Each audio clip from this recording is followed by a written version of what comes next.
Dahulu kala di masa kerajaan Majapahit, ada seorang raja yang bijak bernama Brawijaya. Ia memiliki putri yang sangat cantik bernama Putri Dia Ayu Pusparini. Karena kecantikannya, banyak pemuda yang jatuh cinta kepadanya. Berulang kali para pemuda yang terpikat pada kecantikannya berusaha untuk meminang Putri Dia. Namun Putri Dia selalu menolak lamaran pernikahan yang datang padanya. Kondisi tersebut membuat sedih Raja Brawijaya. Ia sangat ingin melihat putrinya menikah dengan pemuda yang tepat. Raja membayangkan betapa bahagianya jika putri dia menikah. Akan ada pesta pernikahan yang sangat meriah di kerajaan. Raja Brawijaya semakin sedih karena sang putri selalu menolak semua pemuda yang ingin menikahinya. Raja pun berpikir mengajak putrinya untuk berbicara empat mata karena beranggapan sang raja sudah semakin tua. Raja Brawijaya ingin mengadakan sayembara bagi siapapun yang bisa merenggangkan busur Kiai Garuda Yaksa dan mengangkat gong Kiai Sakar Delima. Ia akan menjadi suami putri dia. Putri dia kaget namun tidak berani menolak permintaan ayahnya.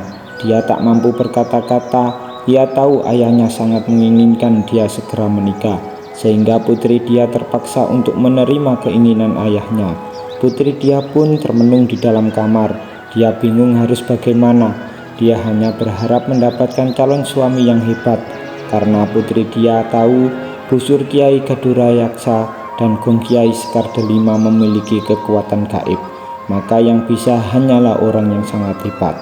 Hari diselenggarakannya sayembara pun tiba. Para pemuda dari berbagai penjuru datang untuk menunjukkan kekuatannya untuk menaklukkan busur dan gong gaib itu.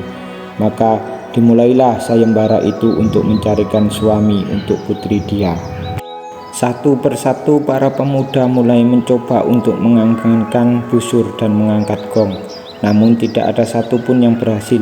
Raja Brawijaya berencana menghentikan sayembara tanpa pemenang dan ia berpikir tidak akan ada yang bisa memenangkan sayembara itu. Namun tiba-tiba seorang pemuda datang dan menyatakan keinginannya untuk menjadi peserta sayembara.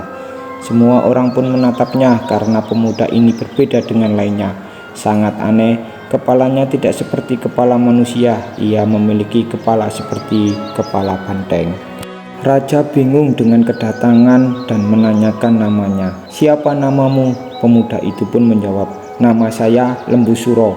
Jika raja menolaknya, nantinya dianggap raja yang tidak adil, dan jika pemuda itu menang, ia harus menikahkan putri dia dengan manusia berkepala banteng. Raja pun menerima Lembu Suro menjadi peserta terakhir. Lembu Suro pun memasuki tempat pelataran busur dan gong berada. Kemudian ia mencoba untuk merenggangkan busur. Dia pun berhasil melakukannya. Ujian selanjutnya ia harus mengangkat gong. Ujian kedua pun juga berhasil dilakukan.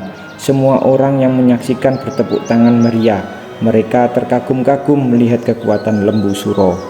Sementara itu di sudut istana putri dia bersedih karena ia tidak menyangka mendapatkan suami berkepala banteng. Raja Brawijaya juga sangat sedih. Pemenangnya memang memiliki kekuatan yang sangat hebat. Akan tetapi pemuda tersebut berkepala banteng. Raja pun tidak mempunyai pilihan lain, dia harus menepati janji sayembara itu.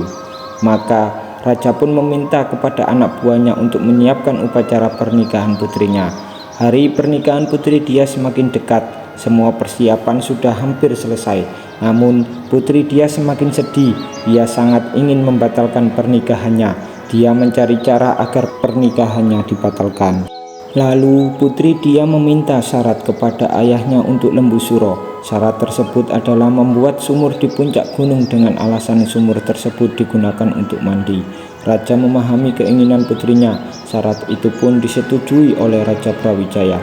Dipanggilnya Lembu Suro untuk melakukan syarat pernikahannya dengan putri dia. Mendengar syarat tersebut, Lembu Suro pun setuju. Lembu Suro pun pergi ke puncak gunung. Di sana ia menggali tanah gunung sampai dalam. Berhari-hari Lembu Suro mengerjakan sumur tersebut, hingga akhirnya kerja kerasnya membuahkan hasil. Sumur buatan Lembu Suro telah jadi. Mengetahui Lembu Suro berhasil membuat sumur, putri dia mengajukan syarat lagi. Ia meminta Lembu Suro masuk ke dalam sumur untuk mengetahui apakah airnya wangi atau tidak. Tanpa berpikir panjang, Lembu Suro menyetujuinya. Dia langsung masuk ke dalam sumur yang baru selesai dibuat.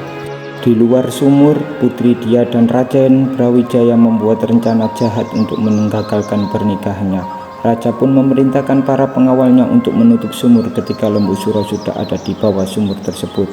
Ketika Lembu Suro sudah sampai ke dasar sumur, para pengawal segera melaksanakan perintah raja untuk menutup sumur tersebut. Mereka melempar tumpukan tanah ke dalam sumur. Lembu Suro pun yang sudah ada di dalam sumur tidak berdaya ditimpa tumpukan tanah. Lembu Suro tidak bisa berbuat apa-apa. Sebelum meninggal dunia, ia mengutuk Raja Brawijaya dan mengatakan, "Raja Brawijaya, tunggu pembalasan dendamku. Aku akan menghancurkan kerajaanmu." Semua orang yang mendengar merasa ketakutan. Mereka sangat yakin Lembu Suro akan membalaskan dendamnya kepada kerajaan. Karena raja sudah tidak adil dan tidak menepati janjinya. Hingga saat ini, setiap kali Gunung Kelut meletus, masyarakat setempat mengatakan Lembu Suro sedang membalaskan dendamnya. Itulah sedikit kisah Gunung Kelut dan Lembu Suro. Jangan lupa untuk klik tombol like dan komen serta subscribe, dan jangan lupa pula untuk aktifkan loncengnya agar di setiap pemberitahuan di channel kami kalian semua mengetahuinya. Dari kami, assalamualaikum warahmatullahi wabarakatuh.